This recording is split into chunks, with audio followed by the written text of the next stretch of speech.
انسال 15واں باب۔ نرم جواب قہر کو دور کر دیتا ہے، پر کرخت کی باتیں غضب انگیز ہیں۔ داناؤں کی زبان علم کا درست بیان کرتی ہے، پر احمقوں کا منہ حماقت اگلتا ہے۔ خداوند کی آنکھیں ہر جگہ ہیں، اور نیکوں اور بدوں کی نگران ہے۔ صحت بخش زبان حیات کا درخت ہے، پر اس کی کج گوئی روح کی شائستگی کا باعث ہے۔ احمق اپنے باپ کی تربیت کو حقیر جانتا ہے، پر تنبیہ کا لحاظ رکھنے والا ہوشیار ہو جاتا ہے۔ صادق کے گھر میں بڑا خزانہ ہے، پر شریر کی آمدنی میں پریشانی ہے۔ داناؤں کے لب علم پھیلاتے ہیں، پر احمقوں کے دل ایسے نہیں۔ شریروں کے ذبیحہ سے خداوند کو نفرت ہے، پر راستکار کی دعا اس کی خوشنودی ہے۔ شریروں کی روش سے خداوند کو نفرت ہے، پر وہ صداقت کے پیروں سے محبت رکھتا ہے۔ راہ سے بھٹکنے والے کے لیے سخت تادیب ہے، اور تنبیہ سے نفرت کرنے والا مرے گا۔ جب پاتال اور جہنم خداوند کے حضور کھلے ہیں، تو بنی آدم کے دل کا کیا ذکر۔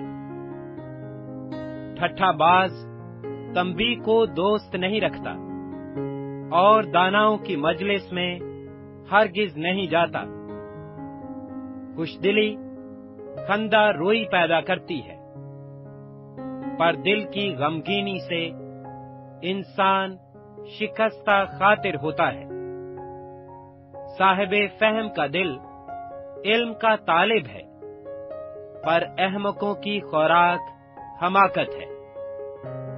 مصیبت زدہ کے تمام ایام برے ہیں، پر خوش دل ہمیشہ جشن کرتا ہے۔ تھوڑا جو خداوند کے خوف کے ساتھ ہو، اس بڑے گنج سے جو پریشانی کے ساتھ ہو بہتر ہے۔ محبت والے گھر میں ذرا سا ساگ پات، عداوت والے گھر میں پلے ہوئے بیل سے بہتر ہے۔ غضبناک آدمی فتنہ برپا کرتا ہے، پر جو قہر میں دھیما ہے جھگڑا مٹاتا ہے۔ کاہل کی راہ کانٹوں کی آڑ سی ہے، پر راستکاروں کی روش شاہراہ کی مانند ہے۔ دانا بیٹا باپ کو خوش رکھتا ہے، پر احمق اپنی ماں کی تحقیر کرتا ہے۔ بے عقل کے لیے حماقت شادمانی کا باعث ہے، پر صاحب فہم اپنی روش کو درست کرتا ہے۔ صلاح کے بغیر ارادے پورے نہیں ہوتے، پر صلاح کاروں کی کثرت سے قیام پاتے ہیں۔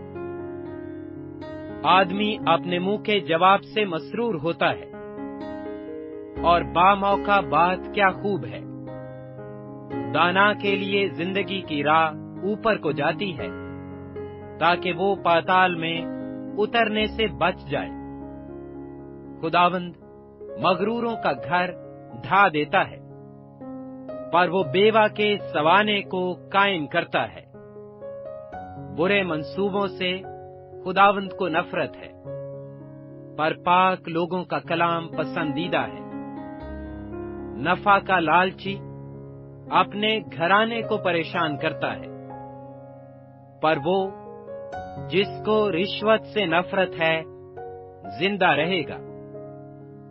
صادق کا دل سوچ کر جواب دیتا ہے، پر شریروں کا منہ بری باتیں اگلتا ہے۔ خداوند شریروں سے دور ہے، پر وہ صادقوں کی دعا سنتا ہے۔ آنکھوں کا نور دل کو خوش کرتا ہے، اور خوشخبری ہڈیوں میں فربہی پیدا کرتی ہے۔ جو زندگی بخش تنبیہ پر کان لگاتا ہے داناؤں کے درمیان سکونت کرے گا۔ تربیت کو رد کرنے والا اپنی ہی جان کا دشمن ہے، پر تنبیہ پر کان لگانے والا فہم حاصل کرتا ہے۔ خداوند کا خوف حکمت کی تربیت ہے اور سرفرازی سے پہلے فروتنی ہے۔